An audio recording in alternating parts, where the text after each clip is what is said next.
Well, in today's lecture, we'll talk about the manufacturing of coke and the related air pollution issues, and also the control of air pollution emissions from coke manufacturing. So the focus today is on coke. Okay, let's see what is the importance of the coke. As you can see, coke is a very critical, very crucial raw material for iron making and steel making. So not only all large steel plants, as you probably know, would require coke, as well as the small plants like foundries using cupola furnaces would also require the coke. So let's see what the coke really is and how it is manufactured. In fact, in all blast furnace, if you recall from your high school metallurgical processes that you have studied, for operation of the blast furnace, a pure form of the carbon is required for the reduction of iron ore, okay, and that also need to supply some kind of energy. So this reduction that is undertaken in the blast furnace is essentially because of the coke. So coke is very essential in manufacturing of steel, iron, maybe in the large plants or in the small plants. And this, the carbon, the pure carbon is called as a coke. How it is manufactured, we'll go very briefly with the process. Coke is obtained by the destructive distillation, as you can see here, and that process of destructive distillation is also called carbonization. Okay, in fact, what you see here, this off, please leave this off. The coke is obtained by destructive distillation, and that process of destructive distillation is called carbonization of selected coking coal. That's very important. The component here, selecting coking coal at high temperatures, that's about 950 to about 1050 degrees Celsius. Why I'm underlining the selected coking coal is that not all kinds of the coal can be used for the manufacturing of coke, because we need very high quality of coal with very low ash content, because we don't want ash to be present in the coke, because if we have the ash, that will interfere with the steel making and we won't be able to make good quality of steel. So it's very important that a good quality of coking coal is only used for manufacturing of coke. Then coke is basically pyrolyzed. Pyrolyzed means when you're heating something in the absence of oxygen, or almost near absence of the oxygen. The coke is pyrolyzed coal, or coal that has been heated up to 950 to 1050, that's 1050 degrees Celsius, but not burnt. We don't want to burn the coal, because out of the coal we want to produce the coke, and we only want to heat it externally. So in the process, when we are heating it, what happens to the coal, we will see in a moment. When you are heating the coal, complex organic molecules are formed. As you can see, I am trying to underline for you. Those molecules breaks to yield gases, and we will see what kind of gases. Some kind of liquid also comes out, and solid organics is also comes out as the in the process of carbonization. But what is left is, that is of importance to us, is non-volatile carbonaceous residue, and that is what we call that as a coke. And we will see the process of coke manufacturing a little bit in more details, so that we can identify what are the sources and what is such an important issue associated with coke manufacturing that we need to discuss in this course. And what coke, structurally if you look at the coke, it is a very porous substance, okay, and the idea of having it in a porous form is to have the large surface area, so that the reaction, especially the reduction process that is going on, that effectively takes place in the blast furnace or wherever you are making the steel. Okay, let's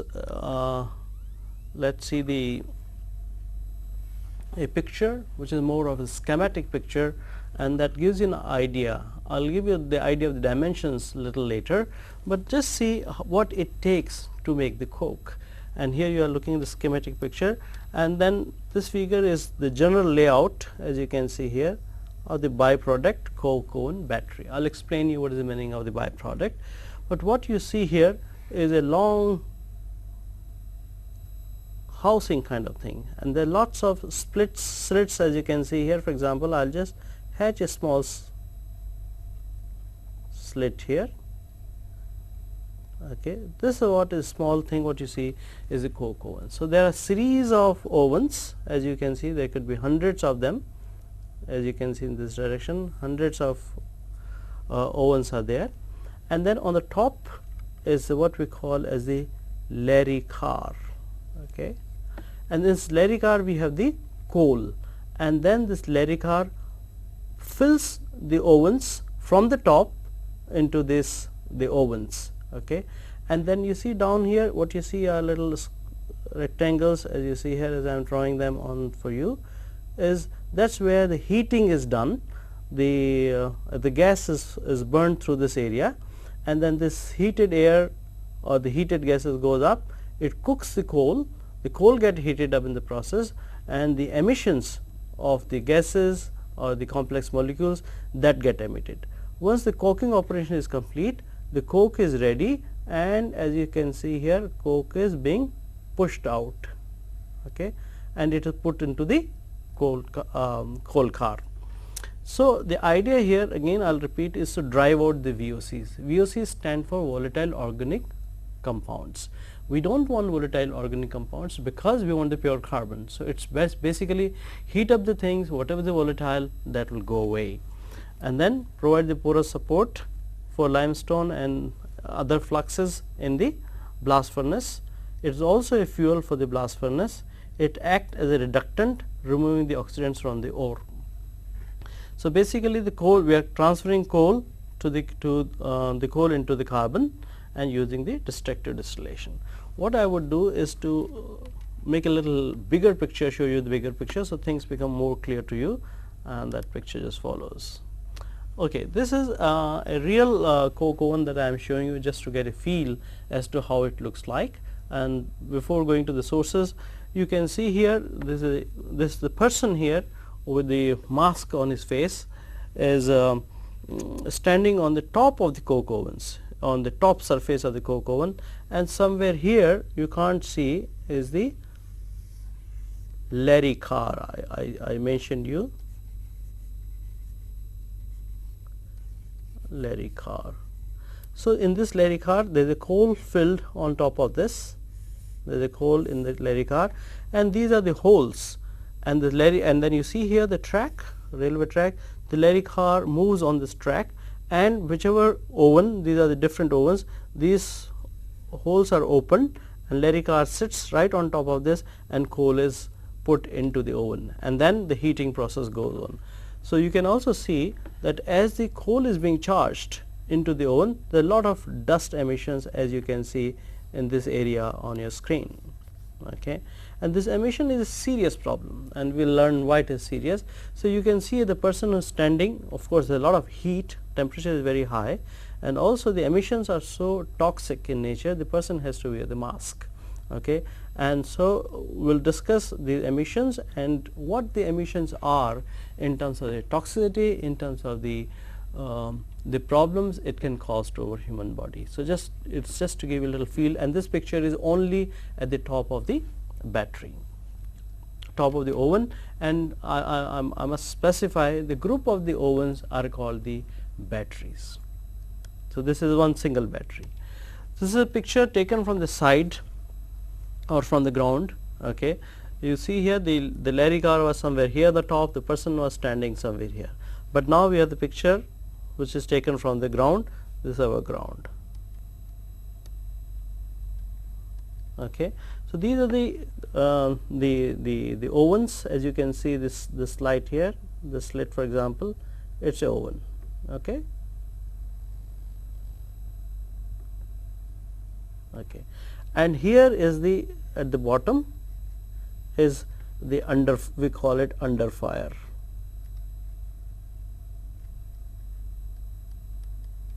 Okay, somehow we'll see, but right now just understand that there's some heating is done, and this heat flows, the hot air flows around the oven, but not come in the contact with the oven, because we don't want to burn the coal, we just want to heat it.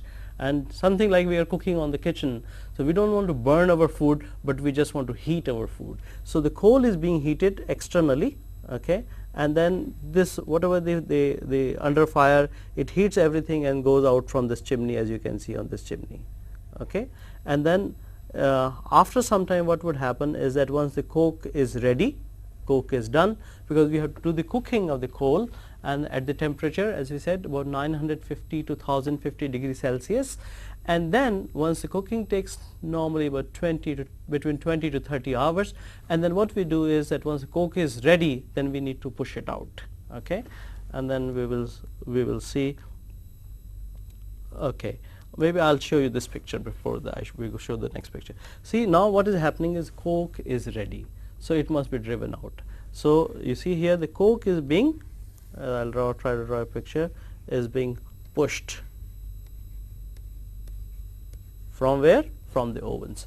So see here the red, it is not burning, but it's a very hot thing, and then here what you see here is another car or cart, if you like, then quickly it is transferred here, and then this must be immediately be cooled, and we'll see how this is cooled in a moment. So this is what the real pictures was, just that you get an idea as to what is happening, what are the size of the machines that we are talking about. They are huge things, and it also means huge pollution. So what we would do is that show you the earlier slide. Okay, now we will talk about this specifically about the sources of the air pollution. Okay, so here what you see, now you have the clarity. Now we are seeing both the pictures from the top as well as from the side, and also the bottom portion. Okay, and the bottom portion, as you can see here, okay, is a kind of regenerator, but mostly it is, we call it under fire. Under fire means we are firing some gases to give us the heat, and that heat should be used by the ovens. And you see here inside this picture, okay, this is your coke which is being ready. Okay, so this is coke, and as you can see here, the coke, as coke gets ready, it's being pushed. You see here, this is called pushing arm. Is ready, the whole thing is being pushed, takes away a lot of energy, huge machinery requirement, and you can see this whole thing is falling down onto this is called quench car. Can you see here? Quench car. Why quench car? Because we must quickly cool off the hot coke. If we don't cool off, what will happen is, it's a hot, it's open in the air, oxygen is available, and when oxygen available, things start get burning. So in fact, if you don't take it and quickly quench it, it's going to catch fire, and you can see the flames coming out, and our entire purpose of coke making will be defeated. So we must quickly, as soon as the whole thing is out, we should quickly take it to the quench tower. And then here I try to and the whole thing is like on the railway track, and then this thing is pushed quickly in this direction and taken to the quenching tower. I have drawn this picture of the quenching tower, and we'll see a little later as to what is quenching tower and what it does. But the idea of the quenching tower is to put lots of water, tons of water, which is stored on top onto this coke, because coke, we need to cool that down. We don't want it to be exposed to the atmosphere so that it starts burning. Okay, so then we are in trouble, both from the pollution point of view as well as from the production point of view. So this is one part. Let's go back onto the top of the coke ovens and see what is happening. You see here the coke oven top. Okay, this is the Larry car which I showed you, and this is what we call as the charging holes. For example, this is a charging hole, this is a charging hole, this is charging hole, this is charging hole. So Larry car moves back and forth, okay, and it fits exactly onto the charging hole. Like for example, now whatever this oven is, okay, that's being charged. So here this is a hopper of Larry car which has a coal, and this is like another hopper which has a coal, and it is dumping the coal inside the oven. Okay, and what happens when it is dumping the coal? Okay, when something is being dumped in a certain room, it should replace the air whatever is there. Okay, so what happens once you are dumping the things? The air must come out. Okay, and where does that air goes? What you can see here is this air which is being replaced by the coke is driven out from these pipes. Okay, so this is what is a pipe which is active right now, and this all the air that is got replaced and all that emissions that take place is passed through this duct, if you like. This is the duct. Okay, this is called mains. So all the air that is got replaced, and in the process whatever is the emission that are taking place, this must go to this duct, and then all the dirty air is sucked through this duct and taken to a process which is called byproduct recovery plant. Okay, so right now we are not showing the byproduct recovery, but you can see in the title there is a byproduct recovery. So this all that emissions that takes place must go to the byproduct recovery plant. Otherwise these emissions, if we did not have this duct here and we had not done the collection of the emissions that are taking place, they would come out in the air. Okay, and cause lots of problems. When we can see, you can already see we had this mains, we had the collection system, and even then the person was wearing the mask. So there were the problems. But if we had not had this mains, as you can see here, okay, the emissions will be even enormous. So that it goes to the byproduct recovery plant. Okay, having said that, and you can also see this chimney, which is number 5. Okay, will come these numbers slowly. These are the emissions that are taking place from the under fire. Okay, the under fire goes heated up, and then it is coming out from the chimney at the end through this chimney. Okay, so this again the emissions takes place. So now let's look at the thing that although we having the mains, you have to put little attention. Although we are having the mains, most of the pollution or most of the emission is being collected. Okay, and going to where? Byproduct recovery, where we'll control this source. But in spite of having this system here, okay, there is still air pollution that takes place, and the major sources as you can see are listed as number 1, number 2, number 3, number 4, and number 5, and I would also say number 6 that we will talk in a moment. So here number 1, as you can read from here, is called the pushing emissions. See here, pushing emissions, because as you are pushing the things, whatever are the vapor forms or vapor compounds which are there, they are getting emitted from the sides. Okay, that also, because earlier everything was closed, now it is open because we are taking the things out. So all these emissions takes place. The second thing what you can see here is the charging emissions. Okay, the charging emissions is again when you are charging the coal, and who is charging the coal? The Larry car is charging coal. When the coal is being charged here, okay, as it replaces the space underneath the space or the air, the emissions takes place. Okay, that is emission number 2. Okay, and this emission is very significant emission. In fact, the picture which I showed you, the person wearing the mask, he was trying to be far away from the Larry cart so that he is not exposed to the air pollution problem. So here the emission takes place as the coal is being fed into the oven. Let's look at the third thing, that is the door emissions.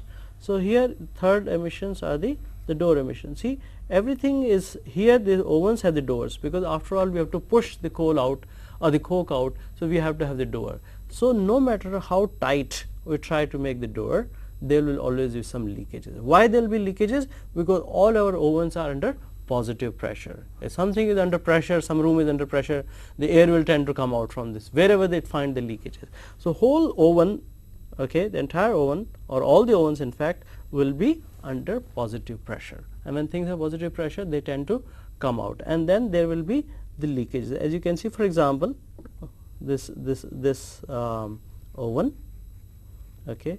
So, these are the doors it has. So, it is a constantly there will be some leakages. So, there can be some door which is not very tight, there will be more emissions, some door which is very tight, there will be less emissions, but there will always be some emissions. Okay. But also do not forget in the meantime that all the time we are sucking out the emissions that they are taking place. And how we are sucking out? We are sucking out from this duct or from this main. Okay. All the time it is happening, and then it is going to, do not forget, it is going to the byproduct recovery plant where we will recover certain things. Okay. Then there are the other emissions, that is number 4, as you see in the picture, they are the top emissions. Okay. So, these holes which are the charging holes, no matter how much tight we try to make them, because these need to be open, as the Larry car will come here, we will open this and the Larry car will charge the coal into it. So, these things, no matter how much we try to make this tight, you will still see the emissions which are continuously taking place, and that is called as the top emissions, okay, or the battery top emissions. And battery under fire emissions, as I showed you with this hatch, as you can see here, they are the under fire. Okay, that is a heat that we are producing to heat the coal, and then finally after heating is done, this entire emission, okay, from the heating process goes out from this chimney, and that is my number 5. So, you can see the source of emission, but the number 6 emission, which is very important, is when this the quenching car takes the coke out and goes all the way in the quenching towers. Huge amount of water is put onto the quenching tower, put onto the coke, and then we have certainly large amount of burning coke kind of thing. We put a lot of water, so there will be a lot of emissions and evaporations that you can see in the form of it is almost like a vapor clouds that you can see. So, this will also cause serious air pollution. So, what we have done with this one is that we told you about something briefly so far, what is a coke, why we need it, what its purpose is, how it is manufactured, and the main principle is a destructive distillation of the coal that we call as a carbonization, and we also try to show you certain pictures to get a feel how big are the units that we are talking about, and also what are the possible sources of the emission even from a plant which has a byproduct recovery system. Okay. And why these emissions occur? Mostly they are the door leakages, top of the emissions, under fire emissions, pushing emissions, quenching tower emissions, and battery under fire. So, you can see these emissions will still take place in spite of the fact that we have a collection system. If we had not had the collection system, things can look very bad. I mean, it will almost be very difficult even to stand anyone even close to the plant. So, these are the issues, and then again we will go to the next slide and try to show that, well, pollution are there, but what is so special, what is so important, what is so important that we need to study it separately in a separate lecture and not just do combined with some other lecture. This picture I have already shown you, and now let us go to this one. So, let us look at the emissions. Just given you the general emissions, and then we'll go to a little bit of the specific emissions. And just to get a little feel, okay, I'll read the sentence here. For every ton of coke produced, approximately 0.7 to 7.4 kilogram of particulate matter. PM stands for particulate matter, which is largely dust. 2.9 kg of SOx. SOx is what? Oxides of sulfur. Huge amount. I mean, I'll give you a little feel, or maybe we can give it right now to give you a little feel as to coke requirement, let's say, so that you know that the quantity of the coke required. it is almost 50% of steel produced, and you know that the steel production steel plants are very huge, very big plants, you know, like a steel plant size is vary actually, but maybe a typical plant which is a little bit on larger side can be 10 million ton plant. This is a large plant actually, very large plant per year, or annual capacity of 10 million ton. So almost this plant will give a little feel, almost this plant will require coke of about approximately 5 million ton of let's rub it out, 5 million ton of coke per year. See, these are not the small quantities that we are talking about. And then once we are making the coke, what are the emissions that are taking place? 0.7 to 7.4 kilograms of particulate matter, 2.9 kg of oxides of sulfur, 1.4 kg of nitrogen oxides, 0.1 kg of ammonia. Look at that. I mean, you wouldn't expect ammonia, but the ammonia is also emitted. 3 kg of VOCs. You remember VOCs stand for volatile organic compounds, and most of the volatile organic compounds are cancer causing, and it can very adversely affect the human health. So that become very, very important. Including 2 kg of benzene, and you all know the benzene is a carcinogenic compound. You know, the benzene also is emitted from the automobiles, and we all talk about the benzene control. But this is in no way this is a small amount. This is a huge amount, and may be released into the atmosphere if there is no vapor recovery system. Vapor recovery system is the same as I was talking about the byproduct recovery plant. If there was no byproduct recovery plant, the emissions could be of this order as specified in this the slide. Apart from this, coal handling operations may account for about 10% of particles load. Coal charging, coke pushing and quenching are a major source of the dust emissions always. So you can see both in terms of the quantity the emissions are large, and also in terms of the toxicity, because some of the compounds that are emitted, they are very serious cancer causing compounds, and we need to control them. Okay, let's go to the next slide. Okay. So the emissions are not only the particulate matter, SOx, ammonia, but there are more things. So now we are trying to get a little bit more specific to the kind of pollution that is taking place. So the benzene I said earlier, but in other quantities, toluene is also emitted from the coke making, so is xylene, and in the common name given to these three compounds are called BTX. So in the rest of our discussions, we will be referring this emission as BTX rather than simply calling it just benzene, okay, or calling it benzene, toluene, xylene. We will simply call this as the BTX. Apart from the other thing, these emissions are also the PAHs, which are nothing but polycyclic aromatic hydrocarbon. These are the again group of compounds, very toxic, proven carcinogens, means it can cause cancer in the human body. So this becomes an important issue. If you don't remember what aromatic hydrocarbons are, so when you have more than 2 benzene rings diffused with each other, that becomes a PAH. So you can see here there can be many benzene rings as I am drawing them, that can also be combined like this. Okay, that can also be combined like this.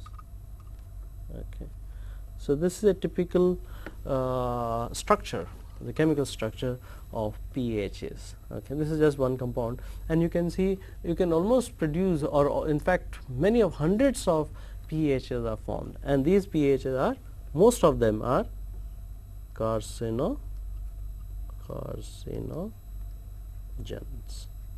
which can cause cancer, and therefore we need to control them.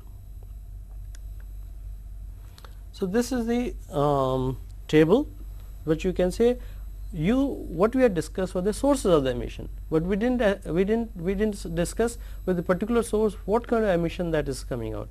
So, I made this table so that you can see depending on different source. Okay, as you remember, we talked about 1, 2, 3, 4, 5, 6 and what would come out from those things. Okay, the first source was chimney or under fire, that so it will have the combustion related emissions, because here we are burning the things. NOx, that is, you remember what was the NOx? NOx is the summation of NO plus NO2, that is what we call as a NOx.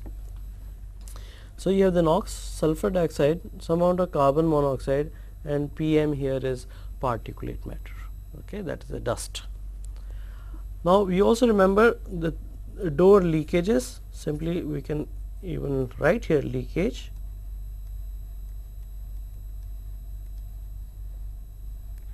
Door leakage, and what emissions will come out? PHs, BTX and H2S. Okay. The dust is not likely to come out, but carcinogenic compounds, serious problem, and we also have the benzene, toluene, xylene and H2S. Why H2S?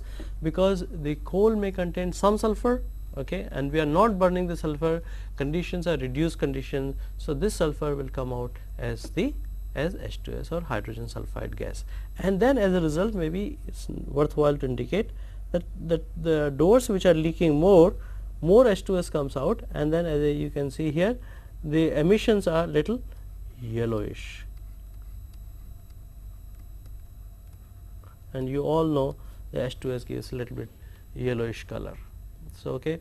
So, in fact, sometimes you do not even have to go and see, you can see something yellowish coming out from the coke oven doors, then you can say, look, this is the oven which is leaking, and then once it is leaking we need to do something about it, because if it was a colorless you won't be able to see anything and you won't know what kind of emissions are taking place.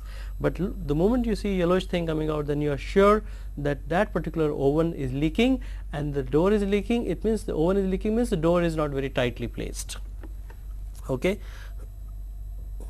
Charging hole that we discussed, again charging hole will have the same emission as the PHs, BTX, H2S, that is the time of the leakages that are taking place from the charging hole.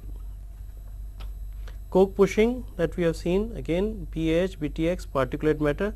The new thing coming out here is the particulate matter, because you can imagine something is being dropped from a height. So, there will be dust emission that will come out. So, automatically particulate matter emissions will be there. And the coal charging, as you recall here, when the Larry car, as I said, was moving back and forth, and it is going on the top of the coke ovens and it was charging the coal into it. So, that again it causes the pH emission, because it is replacing the air which is inside, and also something, if something is falling down, it means there will be the dust emission will come. Anything you drop from some height, so there will be emissions. So, in what happened in the coke charging, we are really charging or dropping the coal into the coke oven. So, there will be dust emission. So, again you can see here the particulate matter has shown up in the coal charging area. In the quenching, when we are the coke is ready, then we are taking it for the quenching operation. We put the tons of water onto it. So, that is a very high temperature thing is cooled off. So, there will be particulate matter, H2S comes out, little bit of ammonia and some of the alcohols, and it has also been reported that some amount of cyanide in the form of HCN is also either likely to be emitted in the air or will become the part of the water, because we are quenching the coke with the water, and so some of the cyanides also have been reported, some of the PHs and some of the carbon monoxide. So, what we have learned here is that in spite of the good recovery system, and what was the recovery system? Through the mains, through the duct in which we are sucking the gases or the volatiles that were being formed, there could still be emissions, and these emissions quantities can be large, and not only large, they can be very serious in terms of their toxic nature. So, this issue of the coke ovens become very significant, because it has direct impact and very significant impact onto the public health, and especially to the people who are operating the coke ovens. Remember the person standing with the mask on his face. Let's take our discussion further and let's talk about some of the controls that we can talk about. So this is what is a little table here, and this table shows here the air emissions, the total air emissions that can take place from the coke manufacturing, and these are the units are here, don't forget, kilogram per ton of the coke produced. So units here, which are also mentioned here. What are the units of kg per ton of coke produced. Okay. Also, I must mention here that these emissions, what is being talked about, are the uncontrolled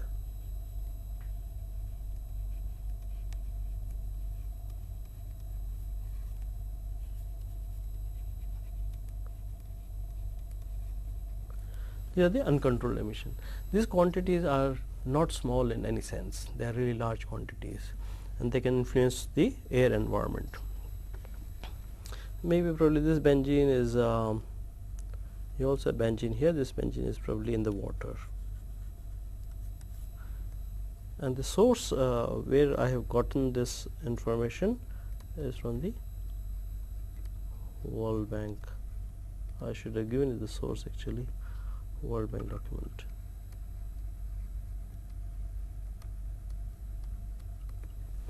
Okay, fairly good idea of what is being emitted and what quantities they are likely to emit, and why the importance, because of the associated toxicity.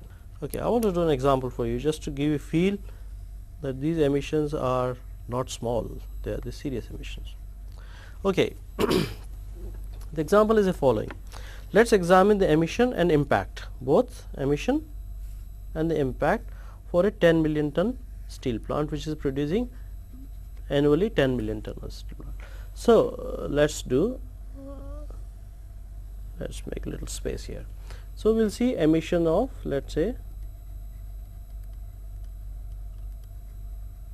of a compound. We'll just take one example. Okay, let's take the example of this one, because this is the most dangerous compound in the category of the PAHs. Benzoapyrene is the PAH having 5 benzene rings. Okay, so emission of BAP, in the short we call it BAP. Okay, let's say the uncontrolled emissions. Okay, so for 10 million ton plant, coke that it needs to produce is how much? 50% of the steel that is making. So it should produce, coal you need is 50% of the steel that you are making. And how much steel you are making? Tons per year. Okay, so this is my coke requirement, simple thing. Okay, now I want to say my coke, I want to know the coke in terms of tons per day, because I also want to see the impact. So I have 0.5 into 10 into 10 to the power 6, and suppose I am taking, let's say, about 350 days of the working of the plant. So if I take this as the 350, okay, these are, don't forget that these are the, am I doing right or I'm doing wrong? Yeah, I'm doing right. Okay, let's write it properly.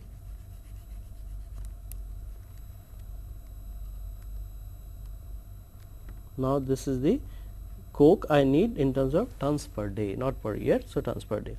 So let's write the spelling correct. Okay, now you can also tell me the BAP emissions.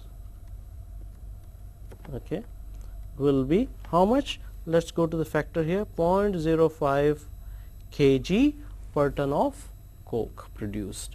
So I can say the BAP will be 0.05 times 0.5 times 10 million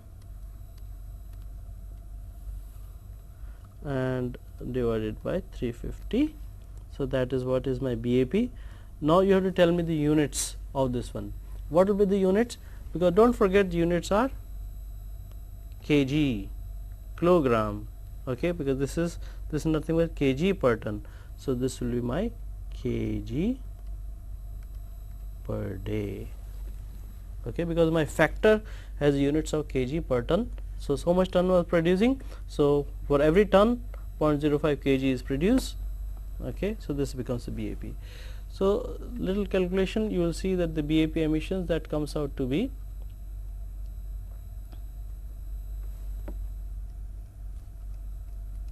approximately 750 kg per day, okay. That will be nearly 750 kg per day. Okay, so what we are saying is that the emission of BAP, there's some approximation that I have done here. So let's write it approximately 750 kg per day. This plant, okay, is likely to emit 750 kg per day if it is uncontrolled. Don't forget that what I said here earlier, this is the uncontrolled emission, okay. Now let's also see what it really means to the people living in that area, because after all, public health, good health of the people is, that's what the environmental engineers always try to do. So suppose if I have, suppose I assume, I mean it's a simple example or calculation that we are doing. There are more complex, difficult way to do all this. Assume that the entire amount, entire BAP amount is spread into the area or into the volume of, let's say, 5 kilometer by 3 kilometer and height of 1 kilometer. Let's say everything disperses into this, and what it really means in terms of the concentration of BAP that people will be breathing in their lungs, okay. So that's what we want to find out, okay. So let's do the concentration part, okay, the concentration of BAP, okay, and this is what we are talking about every day. So almost like 750 kg is emitted, okay, all right. And how much area, how much volume? Let's write in the meter. 5,000, 5 kilometer equals to 5,000 into 3,000, okay, into 1,000, okay. And then what I can do is kg I can convert into the grams, and this grams I can convert into the micrograms, and the units now I am having is microgram per meter cube. So 1006, so 9 zeros I can remove, okay.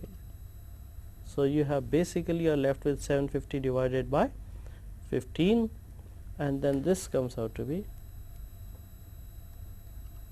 50 microgram per meter cube, okay. And you see here this concentration is very, very high. What people are exposed to, this concentration is very, very high.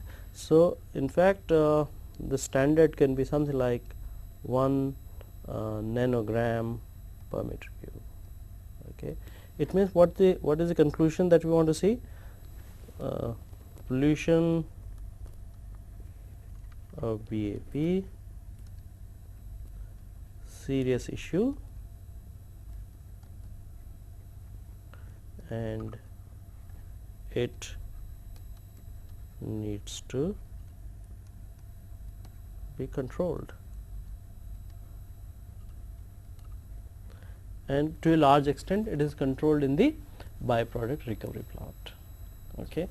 And but still it is a serious problem. So the efforts have to be made to reduce the emissions, efforts have to be made to reduce all the emissions, because BAP will be emitted from the door leakages, from the charging, during the charging, charging hose, during the quenching, during the pushing, all things will cause serious emissions of BAP. So we need to control all sources. Just simply saying is not enough that, well, BAP must be controlled, but then in order for the control, in order for the planning the control, we should know where to control, what are the sources and what are the difficulties. So we'll talk about some of the control systems that is people are using, and then one can think of.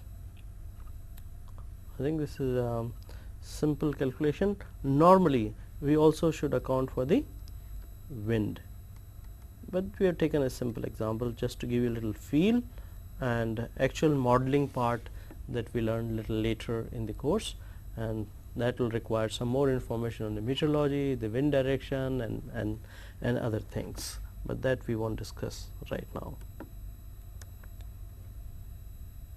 Okay, now let's talk about the control. See what we have done so far very quickly in half a minute. Let's recap. We have talked about the process.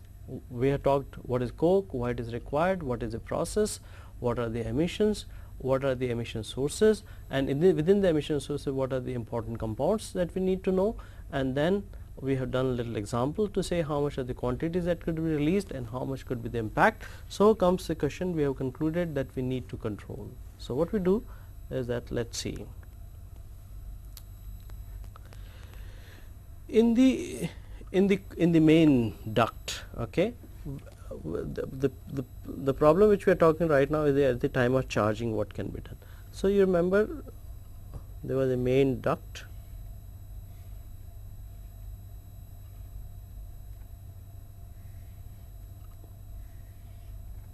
which was on the,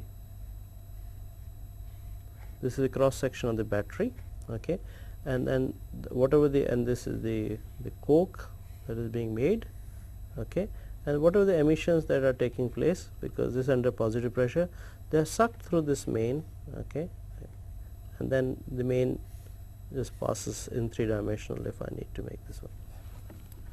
So what is done is when we are charging something, okay, Larry cart is sitting here and is pushing something, so that is the time we should increase the vacuum, we should increase the suction rate, so that whatever the emissions that are taking place is taken out. So how it is done, suppose at the side of this one I put some steam in there, so it creates the little vacuum here, it will create a little vacuum here, and quickly all these emissions will go through this thing, okay. So that is what we do, is create a vacuum, so that there will be, and once there is a vacuum there will be better delivery of the coal, okay. So you understand, I'm sure that by creating more vacuum, we are at the time of charging we are sucking more, okay. What is the, let me remove this so that you can see it clearly. Okay, collection of the emission in the main, two-sided main is better to avoid the formation of heap. See what is happening is that suppose you are charging something, and this is your oven, and then you are charging, as you charge from the Larry cart, it will form a kind of heap here, okay, and then as you are charging this side also, you will create the little heap here, okay. So what is the new technology that they are saying, that you are taking this thing to the main pipe or main duct, which looked something like this. You should also do it from this side as well, so that from the two sides you are taking out the dirty air and just not from the one side, and that's what is written here. Collection of emission in the main, two-sided main, better to avoid the formation of the heap. So that otherwise see heap will be formed. So if you are sucking here, so the heap will not be formed. If you are sucking from this side the air and this side from the air, so the coal will not make a heap, but it will tend to spread out, like this from all over the area, because you are also sucking from this side, so the coal will spread, and then the emissions, whatever the emissions that are taking place, will go to this main also and to this main also. And remember where the emissions are going, emission going to the byproduct recovery plant, okay. So this is what, once it can control. See, major pollution problem is during the charging, and then we are able to resolve this problem. Emission is treated in the byproduct recovery plant. Once the emission is collected from the byproduct, the main, it goes to the treatment plant. Some of the people are also talking about the leakages, okay. So Larry car hopper should be tight with the charging hole, like as the Larry car is charging, and there's a hole here, okay. So this must be made tight, otherwise what will happen, the leakages will be from here. This is the Larry cart, for example, and this is the oven, okay. So this, the fitting should be very tight.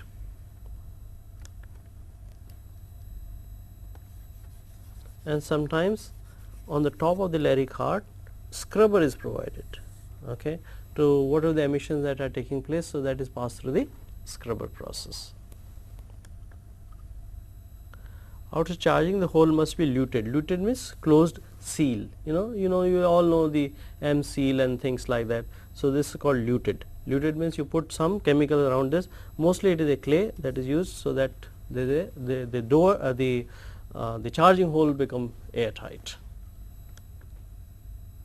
Okay, in quenching towers, what we do is that, as I said to you, in the quenching tower, what is happening is this is here the cart, okay, with a hot red coke is brought underneath that thing, and what we do here is there is a water tank on top of this, okay, and you open this water tank and the water starts falling down here, because we have to cool down the things, okay. But in this process there are a lot of emissions. So, what the people do is they provide some kind of baffle trays. So, this dirt, it has to travel this path, and because of the inertia the dirt will fall down. So, this is the wet quenching.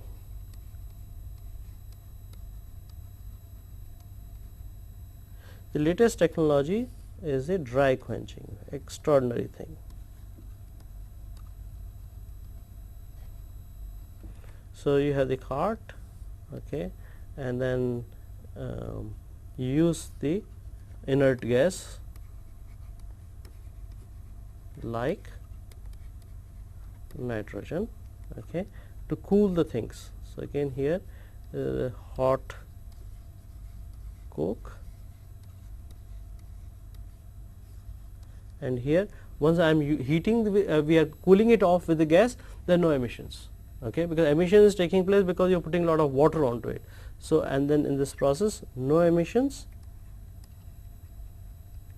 and additionally the big advantage which the dry system has is the recovery of sensible heat,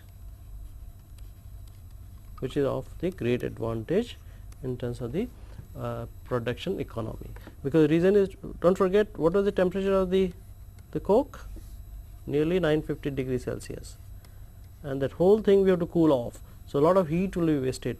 So, rather than wasting the heat by putting the water, we recover the heat by the inert gases, and that inert gas, the heat transfer can take place and the inert gases can be removed. The other problem was the door leakages. As you recall, the door, what happens when the doors are that of, suppose if I show you the section of the coke oven, okay, and then there is a door which is, this is like coke oven which is going like this, and there is a door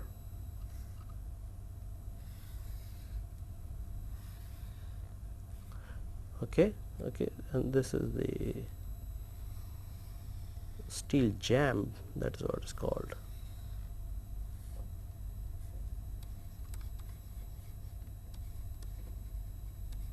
This door, okay, that is again made of steel, it should go and fit exactly, this should go and fit exactly onto this one.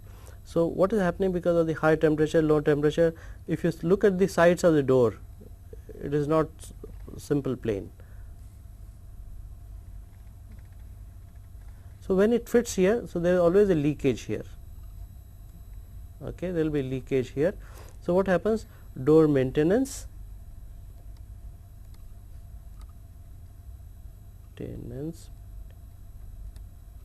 a regular maintenance is required. We have to clean the door, because sometimes straighten them from here, we should make the door straight. See, otherwise see, you are putting some seal, there will be some leakages from the side which is not perfect. So, we need to stop and then we do the maintenance, and the cleaning of the door is important. What happens is that there will be some particles that get deposited here, and as a result they kind of stop the proper fitting here. So, that the cleaning of the door is required, and finally, once door is fit, there must be seal that needs to be put, seal must be put,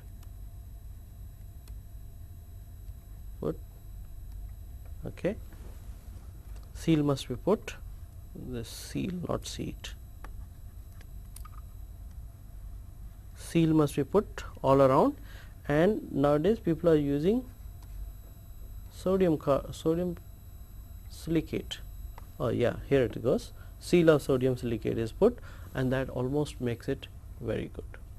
So, people have been able to control these emissions very effectively. The plant managers, the plant engineers, they are able to control them very effectively, but to make sure that they control it effectively from the production point of view, from health point of view, there are also certain laws and regulations from Government of India that every plant needs to follow and ensure that those laws are enforced and the proper actions are taken. Otherwise, the industry can be in trouble, because the pollution control authorities can close the plant, can put the fine, etc., because this is a serious emission issues that we are talking about the coke manufacturing.